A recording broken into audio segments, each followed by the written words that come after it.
जय हिंद दोस्तों, स्वागत है आपका आपके अपने चैनल स्टडी ब्लास्टर पर। और मेरा नाम है दिनेश आर्य। उम्मीद करते हैं कि आपके रेलवे ग्रुप डी की तैयारी बहुत अच्छे से चल रही होगी। लेकिन फ्रेंड्स, यहाँ पर देखिए, एक चीज़ मैं आपको बता देता हूँ। अगर आप रेलवे ग्रुप डी के सीबीटी में, यानी कि यहाँ पर कंप्यूटर बेस्ड टेस्ट के अंदर अगर आप 100 नंबर भी लेकर आ जाते हैं और आप पीईटी भी क्वालिफाई कर लेते हैं, उसके बाद भी यहाँ पर आपको जॉब नहीं मिलेगी अगर आप ये पैमाना पूरा नहीं करते हैं। तो अब वो क्या पैमाना है और क्या ये चीज़ें आपको ध्यान रखनी है कि क्या आपको यहाँ पर उस स्टैंडर्ड में आप फिट होते हैं या नहीं होते हैं, तो वो सारी चीज़ें आज के वीडियो में मैं आपको क्लियर कर दूंगा। इसीलिए वीडियो को बिल्कुल भी स्किप मत कीजिएगा, क्योंकि रेलवे ग्रुप डी की अगर आप तैयारी कर रहे हैं और ये चीज़ें अगर आपने नहीं चेक की तो फिर यहाँ पर आपको बाद में बहुत बड़ी प्रॉब्लम हो सकती है। तो इसीलिए लास्ट तक वीडियो को ज़रूर देखिएगा। देखिए, यहाँ पर एक मेडिकल स्टैंडर्ड रेलवे ने तय किया हुआ है। जैसा कि आपको पता है कि सबसे पहले आपका सीबीटी होगा और सीबीटी के बाद आपका पीईटी होगा। ठीक है, इन दोनों की बात तो हमने कर ली है पहले ही। और उसके बाद आपका यहाँ पर होता है डॉक्यूमेंट वेरिफिकेशन, और डॉक्यूमेंट वेरिफिकेशन के बाद आपका मेडिकल टेस्ट होता है।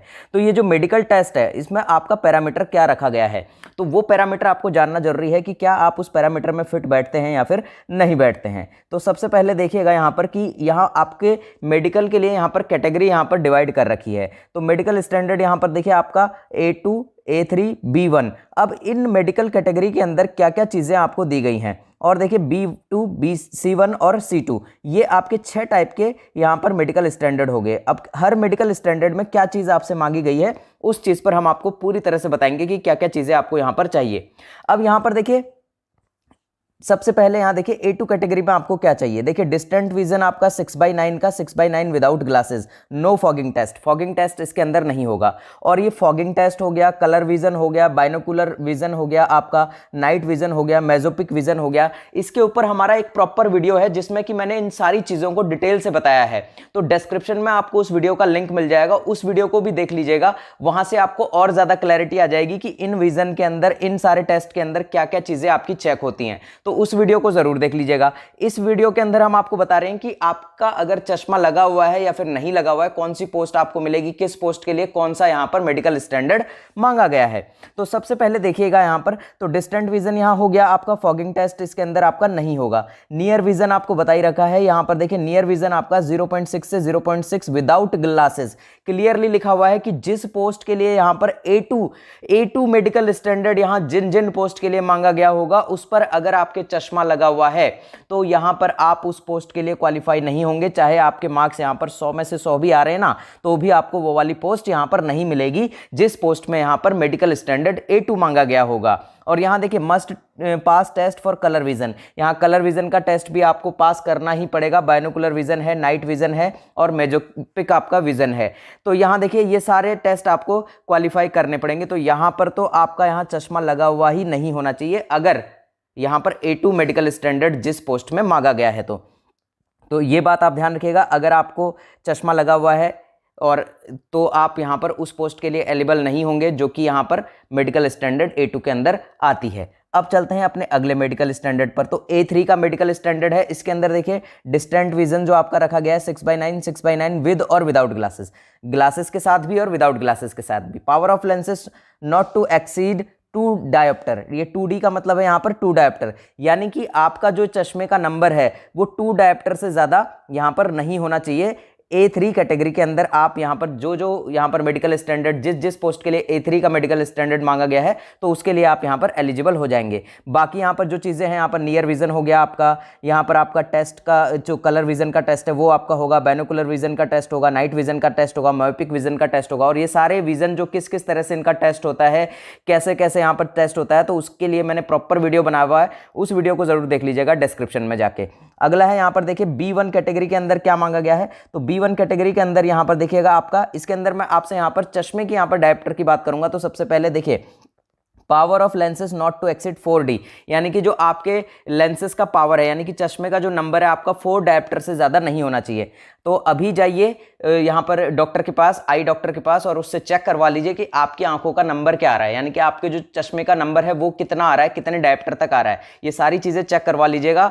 उसी तरह से आप अपने एग्जाम की प्रिपरेशन कीजिएगा कि किस तरह का यहाँ पर आपको प्रिपरेशन रखना है अपने आगे के लिए। ठीक है, अब यहाँ देखिए, डिस्टेंट विजन आपको बता रखा है 6/9 और 6/12 का, जो भी पोस्ट यहाँ पर B1 कैटेगरी के अंदर आती हैं। नियर विजन यहाँ पर देखिए विद और विदाउट ग्लासेस है, व्हेन रीडिंग और क्लोज वर्क इज रिक्वायर्ड। यहाँ पर जब भी आपको पढ़ने की जरूरत पड़ेगी, मतलब कि नज़दीक से पढ़ने की जरूरत पड़ेगी। अब यहाँ पर देखिए must pass test for colour vision, binocular vision और यहाँ नाइट विजन और मेसोपिक विजन। ये टेस्ट तो आपको पास करने ही पड़ेंगे B1 मेडिकल स्टैंडर्ड के अंदर भी। अब यहाँ देखिए B2 के अंदर क्या क्या चीज़ें मांगी गई हैं। तो देखिए B2 के अंदर यहाँ पर मांगा गया आपका डिस्टेंट विजन, वही 6/9 का है, 6/12 विद और विदाउट ग्लासेस, ग्लासेस के साथ भी और बिना ग्लासेस के भी। तो यहाँ पर भी आपके चश्मा लगा हुआ है तो भी कोई दिक्कत नहीं है। लेकिन देखिए power of lenses not to exceed 4D, यानी कि यहाँ पर 4 डायोप्टर से ज़्यादा का पावर आपका नहीं होना चाहिए, नॉट टू एक्सीड 4D, ठीक है। तो यहाँ पर आपका B2 कैटेगरी के अंदर का पोस्ट जो है आपको यहाँ पर नहीं मिलेगा अगर आपका एक्सीड करता है 4D से ज़्यादा। तो यहाँ देखिए नियर विजन आपको मांगा ही गया है आपका 0.6 का और 0.6 विद और विदाउट ग्लासेस, व्हेन रीडिंग और close work is required. Must pass test for binocular vision, यहाँ बाइनोकुलर विजन टेस्ट आपको पास करना है। और बाइनोकुलर विजन टेस्ट कैसे लिया जाता है वो मैंने आपको नीचे डिस्क्रिप्शन में बताया हुआ है उस वीडियो के अंदर। C1 कैटेगरी के अंदर अगर आप आते हैं तो यहाँ देखिए डिस्टेंट विजन 6/12 और 6/18 विद और विदाउट ग्लासेस। तो यहाँ देखिए आपका 4 डायोप्टर से ज़्यादा है और C1 कैटेगरी के अंदर आती हैं जो पोस्ट, तो वो यहाँ पर आपका तो C1 कैटेगरी वाली पोस्ट आपको मिल जाएंगी। तो उसके अंदर क्या है आपका 4 डायोप्टर से ज़्यादा भी होगा तो भी कोई यहाँ पर दिक्कत वाली बात नहीं है। और C2 के अंदर देखिए यहाँ पर डिस्टेंट विजन आपका 6/12 और नील विद और विदाउट ग्लासेस। आपका चाहे यहाँ पर डिस्टेंट विजन कैसा भी हो, यहाँ दिक्कत आपको मतलब 6/12 आपका डिस्टेंट विजन होगा और यहाँ पर विदाउट ग्लासेस, यानी कि आपका यहाँ डायोप्टर की कोई दिक्कत नहीं है। यानी कि डायोप्टर आपका 4D से ज़्यादा भी हो, यानी कि 4 डायोप्टर से ज़्यादा भी हो तो भी C2 कैटेगरी के अंदर जो पोस्ट आती हैं वो आपको मिल जाएगी। अब कौन सी पोस्ट यहाँ पर किस कैटेगरी के अंदर फॉल करती हैं, किस कैटेगरी के अंदर आती है, वो भी हम आपको दिखा देते हैं। अब यहाँ पर देखिए टोटली मिलाकर आपके पास यहाँ पर 3 चीज़ें आती हैं कि अगर आपका चश्मा 2D का है यानी कि 2 डायोप्टर का है तो आपको A3, यानी कि आपके जो भी पैरामीटर यहाँ सेट हैं, 6 तरह का मेडिकल स्टैंडर्ड है, तो आप A3 और उससे नीचे वाली जितनी भी पोस्ट हैं वो आपको मिल जाएगी। तो पहला तो पॉइंट ये हो गया कि अगर आपका चश्मा 2 डायोप्टर का है तो यहाँ पर A3 का जो उससे नीचे वाली, यानी कि A3 मेडिकल स्टैंडर्ड और A3 से नीचे वाले जो जितनी भी पोस्ट है वो आपको मिल जाएंगी। फिर है यहाँ पर अगर आपका चश्मा 4 डायोप्टर का है, सेकंड कंडीशन क्या बनती है कि अगर आपका चश्मा 4D का है यानी कि 4 डायोप्टर का है तो आपको कौन सी पोस्ट मिलेगी, B1 और उससे नीचे वाली सारी पोस्ट आपको मिल जाएंगी। और अगर आपका चश्मा 4D से ज़्यादा का है यानी कि 4 डायोप्टर से ज़्यादा का है तो आपको C1 और उससे नीचे वाली सारी पोस्ट मिल जाएंगी। अब यहाँ देखिए असिस्टेंट वर्कशॉप मैकेनिकल के लिए आपका मेडिकल स्टैंडर्ड C1 मांगा गया है। और यहाँ देखिए अगला है यहाँ पर असिस्टेंट ब्रिज, तो असिस्टेंट ब्रिज के लिए आपका B1 मांगा गया है। और इसी तरह से आपका असिस्टेंट C&W मैकेनिकल के लिए B1 मांगा गया है। इसी तरह से आपसे मांगा गया है यहाँ पर असिस्टेंट डिपो स्टोर्स के लिए C1 मांगा गया है। और यहाँ असिस्टेंट लोको शेड के लिए B1 मांगा गया है। और यहाँ पर आपका असिस्टेंट लोको शेड के लिए B1 मांगा गया है। यहाँ पर असिस्टेंट ऑपरेशंस के लिए आपका B2 मांगा गया है। और यहाँ पर आपका देखिए असिस्टेंट पॉइंट्समैन के लिए A2 मांगा गया है।